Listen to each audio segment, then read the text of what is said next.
האם מותר לכם לגנוב יהלומים בשווי מיליונים ממישהו רק בגלל שהוא הבריח אותם לארץ? תקשיבו לסיפור הבא. בני זוג נפרדו אחרי 18 שנה. הגבר שחזר לבית המשותף גילה שנעלמה לו שקית בת שחורה עם יהלומים, כולל יהלום כחול נדיר בשווי של למעלה מ3 מיליון שקלים. האישה מיד הכחישה שלקחה, אבל בדיקת פוליגרף קבעה שהיא משקרת.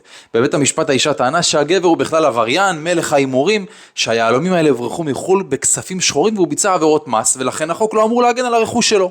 אבל בבית המשפט קרה משהו שאף אחד לא ציפה לו. השופט לא הכחיש שהגבר ביצע עבירות קשות, ובכל זאת חייב את האישה להחזיר לו 3.2 מיליון שקלים עד השקל האחרון. למה? כי השופט הסתמך על הלכה משפטית משנת 1956 שאומרת שהגונב מגנב לא פטור. גם אם הרכוש שלכם הגיע מפעילות לא חוקית, הזכות שלכם עליו מול אדם פרטי שגנב מכם נשארת. כדי לשלול ממישהו פיצוי חייב להיות קשר ישיר בין העבירה לבין הגניבה.